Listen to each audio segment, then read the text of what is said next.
Greetings and welcome to the How to Use Eclipse tutorial. Now, the main reason why we're switching IDEs from Visual Studio Code to Eclipse is we need a slightly better IDE for Java. Visual Studio Code is a good IDE, but it has its strengths and weaknesses. Its core strengths are for web development and basic scripting development.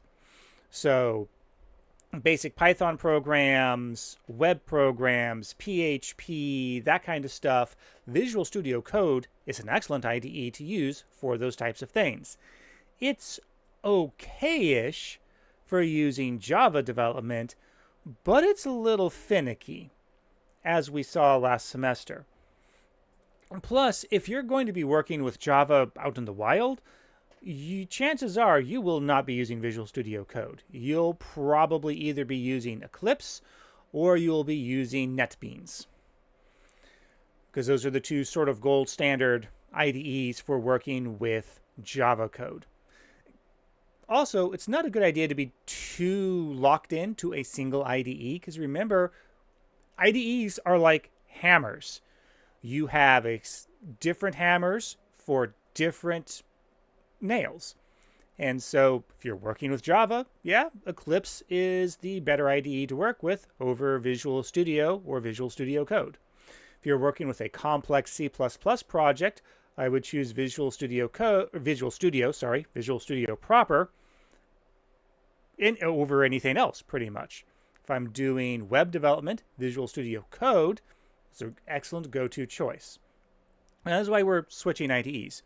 Now, Eclipse is definitely a much more complicated piece of software than Visual Studio Code is. It's one of the reasons why we start with Visual Studio Code. Don't worry too much about the complexity. We are only going to learn what we need to in order to be able to use this software. But it is important to start building in that sort of flexibility of mindset of switching IDEs, because you never know which IDE you're going to be using when you go to a new job. Now, as far as launching this thing goes, as always, I would recommend that you have shortcuts set up on your desktop for things that you will be frequently launching. So I've got Visual Studio, Visual Studio Code, Eclipse, GitHub Desktop, all set up for easy to launch icons on my desktop. You can also, once it's been installed, hit the window key, start typing in Eclipse, and usually by the time you type in EC, it will be shown as the best match for launching the IDE. As far as the different basic windows here, in the default view, you have your project/package explorer over here on the left. This will list every project that you have ever opened, and this will slowly fill up over the semester. You can get rid of these. We'll come back to that in a moment. In this window here, we have our code. This is where we'll do all of our code editing. It is worth noting that Control-, make sure I'm actually have the window focused, Control- and Control+ will increase the font size of that specific window and apparently the console output. I generally tend to leave my font size relatively large when doing videos just to make sure that it's easy to read my text. Over here on the right hand side we have our outline, which I usually prefer to have a little bit smaller, and a task list if you want to use it. I never do. But this is going to show you all of the methods associated with whatever file you currently have open and are working with. Down here, we have various windows. The main one that we are concerned about, and we'll spend 99% of our time in, will be the console window, because that's going to show the most recent output from whatever program you just ran. The problems window can potentially be useful. The only issue here is that the problems window will show problems with all projects currently loaded. So these two errors it's complaining about is currently from the Cypher Java demo that I have open, and not the project that I am actually looking at, which is the Eclipse test project. So that is something to keep in mind when you're looking at the problems window. It's going to look at all open projects, which of course can be solved by only ever having one open project. Again, we will come back to managing this in a moment. Another very important thing to keep in mind is that you are eventually going to try to debug your code. And in the upper right-hand corner here, you've got these tiny, tiny little buttons for Java and debug. And switching to debug mode doesn't do a whole lot of changes, but the important change it does is to this right-hand side here. It is now a debug-oriented thing that'll track variables, breakpoints, give you expressions that you can try to evaluate, etc. It changes this right panel here into something that is debug-oriented. And it will automatically switch to this mode, or at least prompt you to switch to it when you run your program in debug mode and you have breakpoints. So be aware of that. You will have to manually switch back to Java mode if you want to get your outline back.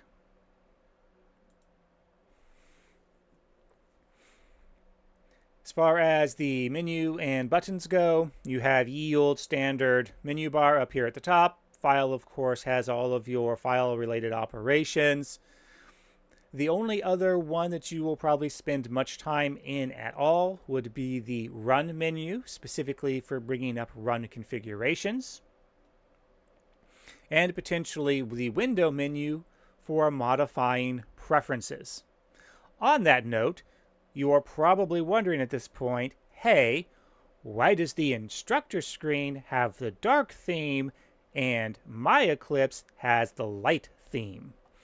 Oh, that's because I went into Windows, Preferences, expanded out, or selected Appearance. You don't need to actually expand it out. You just need to select Appearance. And right here you have Enable Theming, Theme, and you can choose between Classic, Dark, and Light. Light is the, see here, don't restart. It's not light, it's classic, I think, is the default IDE layout. Which, yeah, I don't know about you guys. I don't want to get snow blindness from looking at my screen. And so, personal preference, obviously. But I deeply prefer... Oh, yeah, it's under General Appearance. You do have to expand out General. I do deeply prefer having the dark theme applied just to save on eye strain. And if you need to close any of these tabs, well, there's a little X right there. You can click on it to close it. Same with your code files. You click on that little X, and it will close out the code file. Okay, project management. If you have a project that you want to remove from here, it is fairly simple. You can select a project and then press the delete key, and it will bring up this box here. Now, be careful with this step.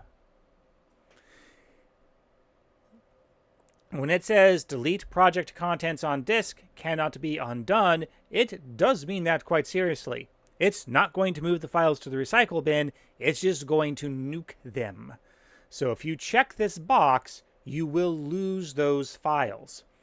But if you don't check it, you can just hit OK, and it's been removed from my project list, but those files are still on my file system, and I can reopen the project if I want. Now, generally speaking, you are not going to be creating new projects. You're going to be pulling down your assignments from GitHub Classroom and then opening those projects in Eclipse. But just to cover the project creation process, so you are familiar with it, if I go to File, New, Java Project, It will then prompt me for the project name. Project names do have to be unique. And by default, it's going to use the workspace location that you specified when you installed Eclipse. You can change this to any directory on your file system. Just uncheck use default location and then browse to the directory that you want. For this particular example, I'm going to leave it on default location. You don't have to change any of these other settings. The only thing that I would say is make sure you have module info unchecked. We will come back to modules later in the semester, but for now we don't need module information. The next just simply takes you to a preview of your file system and gives you the ability to modify it, make any changes that you want to. But for simple projects, the default is fine. We can click on Finish. And yay, I now have a new project. All of your files should go into the source folder. Generally speaking, if you right-click on the project and you select New Class, or whatever it is that you are creating, generally it will be a class. But if you right-click on the project and select a new class, it will put the class in the source folder like it is supposed to. Now, this is where you have to be careful with projects, having multiple projects open in Eclipse. So I've got my Doom and Chaos project up here that has a class file called ha ha ha. So what I'm going to do in Eclipse demo is I'm going to right-click, New Class. I am going to call the class ha ha ha, and I'm going to tell it to give me a public static void main by default, and I'm going to click on Finish. This is perfectly okay. Project names have to be different. It will not allow you to have two projects loaded at the same time that have the same name, even if they're in completely separate directories. It just will not allow you to do that. But duplicate file names are perfectly okay. And if I have both of these files open, there's no real good way for me to determine which file I'm looking, or which project I'm looking at. It will tell me up here. So I can see this one is from Eclipse Demo. This one is from Doom and Chaos. So if you pay attention to this tiny little bit of text up here, you can tell, but otherwise you are not going to be able to tell the difference. This matters because practically every assignment is going to have a main.java that's going to contain your public static void main function. So it is very important when using Eclipse that you are paying attention to which files you have open. And when you are done working with a project, I strongly advise that you close the project. And you can do that by right-clicking on the project and then going to Close Project. Closing the project, you'll notice, removes my ability to browse through it. It also auto-closed out any open files that I have. So I strongly advise, if you are not going to remove your projects from the project list, you close a project when you are done with it, so that way you don't get your main files confused.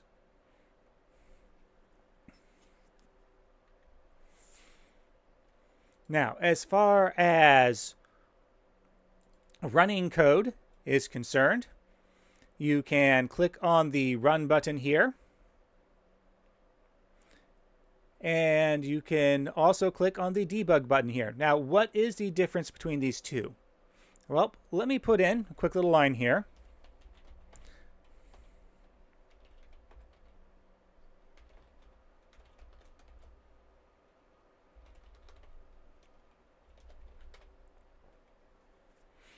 So I just put in a system.out print line, hello. Now, setting breakpoints. Like Visual Studio Code, you use this little bar off to the side to put down your breakpoints. Not this. Again, a little bit of visual confusion here, being used to the circles here being breakpoints. This is your collapser. So if I wanted to collapse this method, I can click on this little circle here to collapse it. But our breakpoints is this very tiny little narrow bar on the far left of our code editor page. And if I double click, I will put a breakpoint. And then I can double click to remove it. The double click is important. Unlike Visual Studio Code where we did a single click, we have to double click to get that in. Now, if I run the program, it just says hello. If I debug the program, well, first I'm going to get this, confirm perspective switch. And it's saying this kind of launch is configured to open the debug perspective when it suspends. Generally speaking, you are going to want to do this. To the point where I am going to tell it to remember my decision, so that way it doesn't ask me again.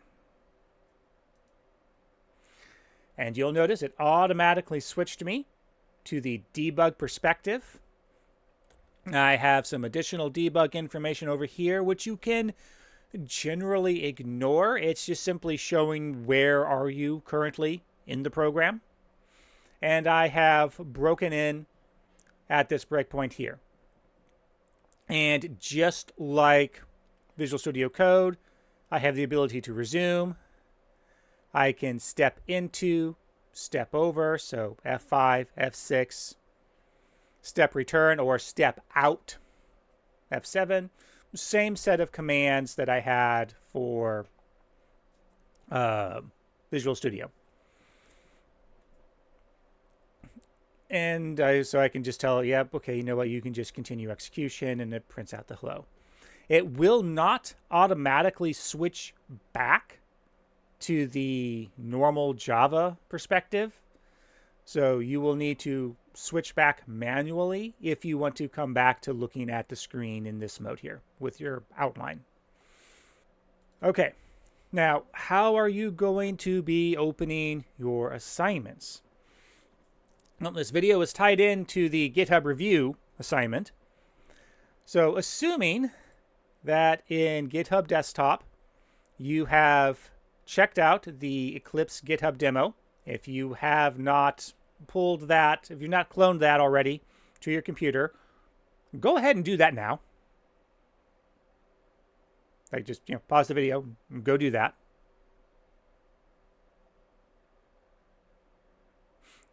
And assuming that you have in fact done that, once you have cloned it, of course, you'll see this screen.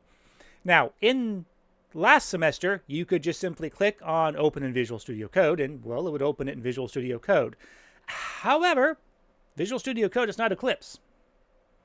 For the keen-eyed among you, you may have noticed that difference.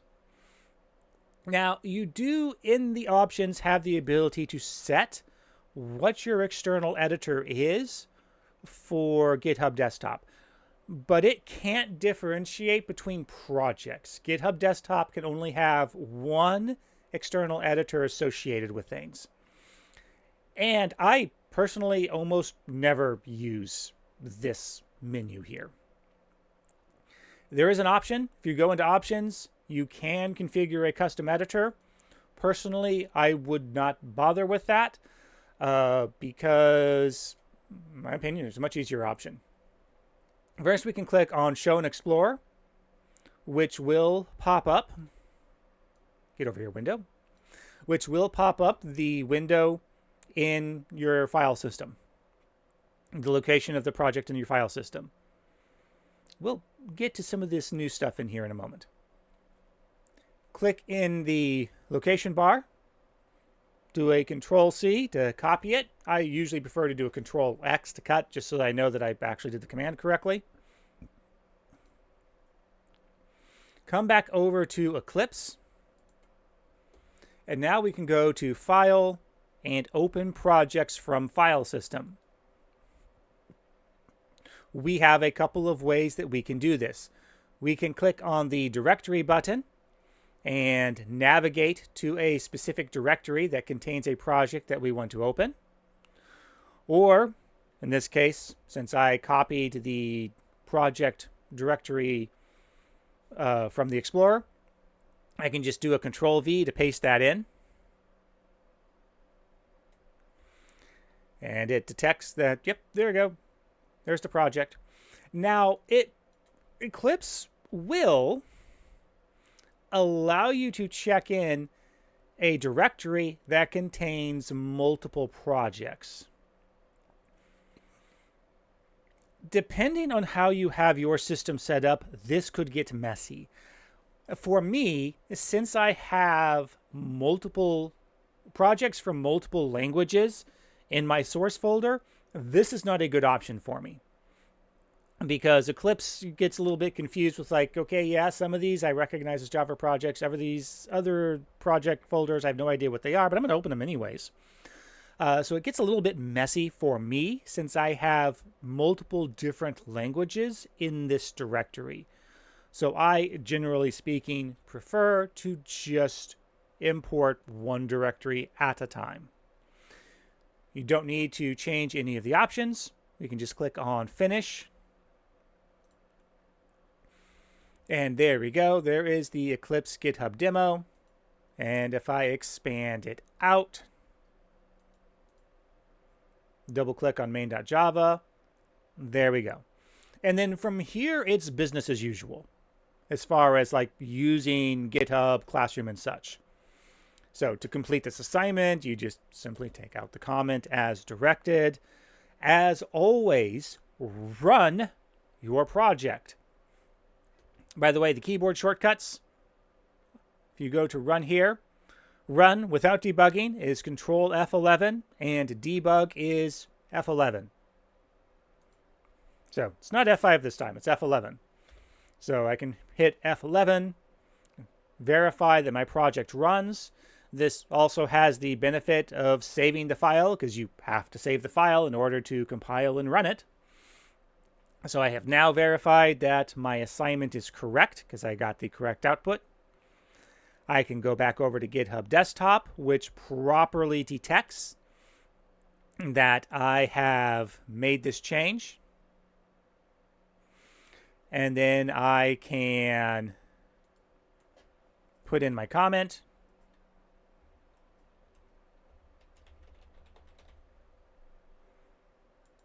Commit. And then make sure you push.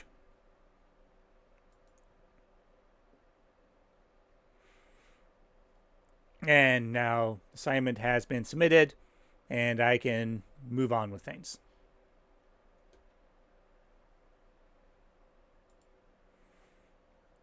So again, the general process for getting your assignments into Eclipse, GitHub Desktop, clone the repository,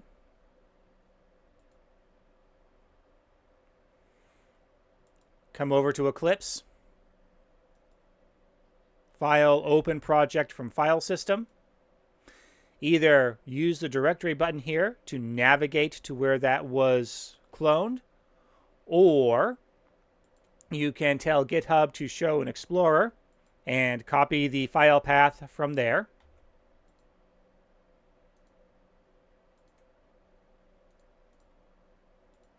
And then you can paste it in. Now, notice this time it's refusing to allow me to do it because it is informing me that that folder has already been imported. And again, once you are done with an assignment, I strongly advise that you, at the least, right-click on the project and tell it to close project. So that way you do not get your main.java files confused and you start making edits to the wrong project. So again, once you have submitted your project, I strongly advise that you right-click, do this on one that's open, right-click and close project. or if you want, delete it. Remember, when you remove a project from the Project Explorer here, do not check this box. That will delete your files. There is no recovery from that beyond recloning your assignment from GitHub. So do not check this box unless you are 2,000% certain that you want to delete these files. One more minor thing. If you want the maximum screen real estate for writing your code, you can collapse these right and left hand panels. There's a little minus sign right here. It says minimize. If you click on that, well, it does what it says it does. It minimizes it. I can click on this one. Minimizes that one as well. So now I've got the entire width of my screen to be able to do code editing. And if you need them back, you can click on the restore button to bring them back. Now, there's a lot more that you can do with the Eclipse IDE, but I am not going to cover them in this video. Feel free to explore around with it. But again, we don't have to learn how to use everything in the editor. We just need to learn what's necessary to do our work.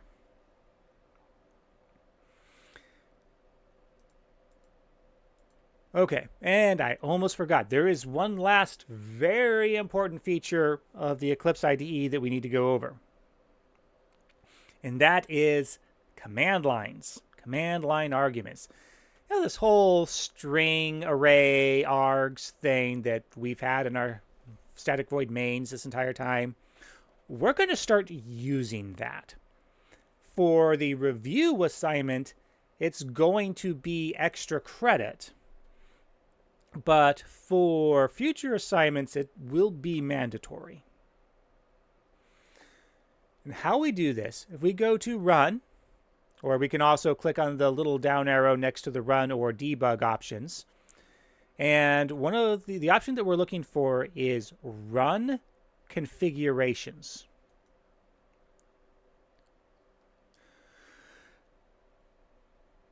And every Java application is going to have a run configuration. So if I click on this, parentheses 1, it's going to tell me that this is the project, this is for the project Eclipse demo. If I click on the capital M main, it'll tell me that this is for Eclipse test. You will have to pay attention to this because the configuration, the default configuration name is going to be whatever the launching file is. So it's going to be lowercase m main for most of your assignments. So when selecting your run configurations, pay very close attention to which project it says is being configured. So I want to make sure that I am on Eclipse demo because that's the project I am working out of right now. And then if you click one tab over to arguments, you have the ability to put in program arguments. So I am going to put in the word world.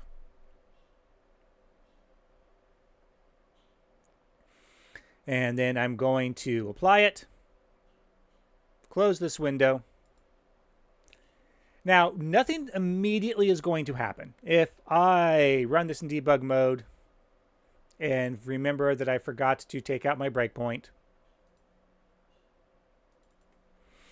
if I run this in debug mode without a breakpoint, it just says hello. But what I can do now is I can access this array. You practically always want to sanity check to make sure that there actually is something in here. So I am going to sanity check this. I'm going to ask if args.length. By the way, autocomplete in Eclipse, if you hit tab, it will bring you down into this list box here. And now I can hit enter to autocomplete. So if args.length is greater than 0, I will then do a system.out.println. You can also just directly use the arrow key to scan through here. Args of 0. Now if I run this, hello world. It's pulling that argument information that I put into the run configuration. So again, to go over that one more time, let's switch back to normal mode here. So I go to run. I go to run configurations. Under Java application, I will search for the configuration for the project that I am working in. So in this case, Eclipse demo. I will click on arguments. And here I can put in any number of arguments that I need.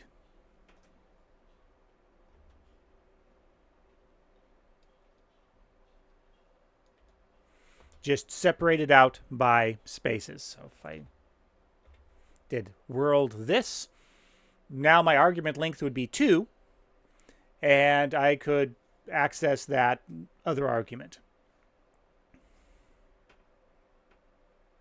You can also just directly click on run here, and it will save and run the argument. Again, nothing changed with me adding in that second argument because I've not done anything with it in code. But if I change my args of 0 to args of 1 and then run it, now it says hello this. So again, project configurations and command line arguments will be an extra credit option for the first assignment. But future assignments, this will be mandatory on occasion. Probably not for every assignment, but there will be assignments where you will have to use command line arguments in order to make the programs run correctly. All right. So again, for the review assignment, make sure that you clone the Eclipse GitHub demo file. Make that one change as I showed in the video. Now, for the assignment to actually help you review Java, you are going to need to clone the Java Prime Review. So again, Blackboard, clone it out, etc. And let me get that file opened up because I closed it out earlier.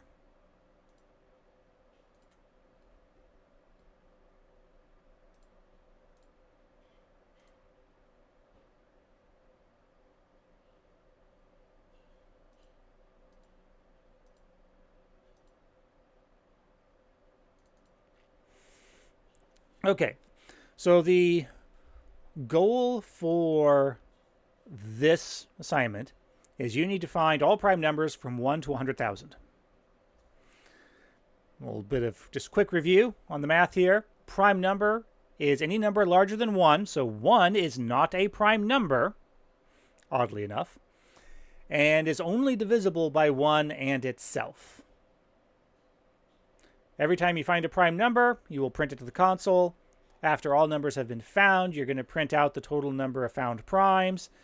And you will also report, which you can't really see because it goes off the edge here, the time taken in milliseconds. So to keep the output sample sane, if I was finding all the primes from 1 to 10, my output would look like this: 2, 3, 5, 7, because those are all primes. Obviously, 4, 6, 8, 9 are all not primes. Neither is 10, for that matter. And so 2, 3, 5, 7, primes found 4, time taken 0. And yes, for most machines, the time taken would be 0. The time it would take to calculate all primes between 1 and 10 is negligible, even if you have a slow machine. I cannot comprehend it even taking a millisecond on any computer. Some additional notes here. There are 9,592 primes between 1 and 100,000. So if your final answer is not that, you are wrong. I would recommend running your program for, like, say, finding all primes between 1 and 10 or 1 and 20 initially to make sure that your code seems to be working correctly, then doing the full run up to 100,000. Because it's a lot easier for you to look over all the primes between 1 and 20 and see where your errors are versus trying to comb through 100,000 numbers, 9,000 plus numbers to try to figure out where is the one mistake. As far as some additional requirements go, all the logic for finding and displaying primes must be in the PrimeCheck class. So this comes with 2 files by default, main and PrimeCheck. So all of your logic has to be in PrimeCheck. PrimeCheck is not allowed to have any static functions. You must instantiate an instance of the PrimeCheck class and use it correctly. And just to make that very explicitly clear, only main.java is allowed to have a static void main function. For timing, that is not something we've ever dealt with before. You will need to use system.nanotime for timing. Consider this your sort of research portion of the assignment. Now, system.nanotime does return nanoseconds, so you will need to divide whatever you get from this by 1,000,000 in order to get milliseconds. Which again, that's all that part there says. And also, here, I'll come back to those 2 lines in a moment. Your timing code must include all logic. So if I was going to write this out in pseudocode, and keep in mind, this is pseudocode. Don't actually try to implement this. This is just rough pseudocode. I would record my start time. I would then go do my logic, find all the primes up to 100,000. I would record my stop time, and then calculate the total time in milliseconds. So again, just sort of have a rough pseudocode idea here of how you would do the timing. Make sure that all of the prime calculation logic is included in your timing. You do not need to include timing values prior to actually starting to find the prime. So like, if you are going for the extra credit and reading in the command line arguments, that does not need to be included in the timing. But all logic for finding the primes and displaying the primes, yes, that needs to be timed. Also, remember, elegance doesn't matter unless you're going for the extra credit. There is a very simple brute force solution. It'll take about 10-ish lines of code, depending on how you write it, and it'll work just fine for going up to 100,000.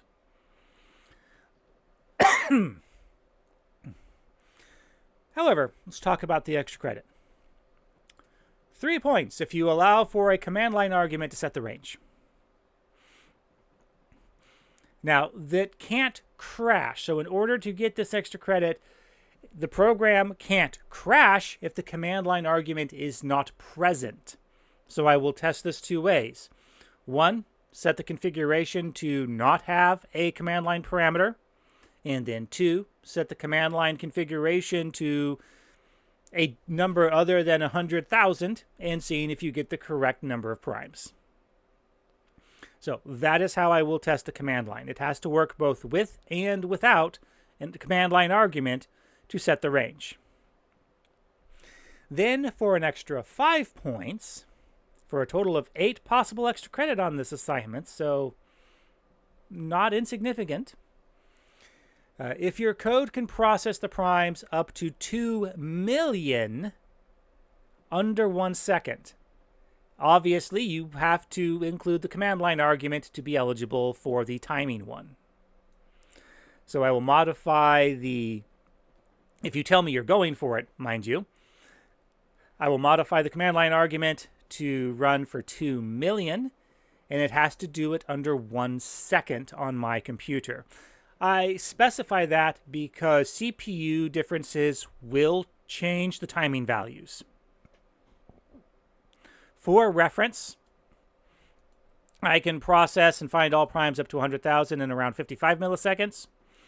And I can find all primes up to 2 million with around 225 milliseconds. There's some variation in there. I do have a fairly decent processor, a AMD Ryzen 5 9600 series. But the differences won't be too excessive. Like, if you will need to do some very specific optimizations to be able to get to process up to 2 million under 1 second. Even if your computer is significantly slower than mine, if you are taking more than 2 seconds, you're going to fail this. So those are the extra credit opportunities that you have available to you. As always, if you've got any questions on the assignment, make sure you message me on Blackboard. And with that, this has been one of the longer videos, so I'm going to sign off, and good luck with the assignment.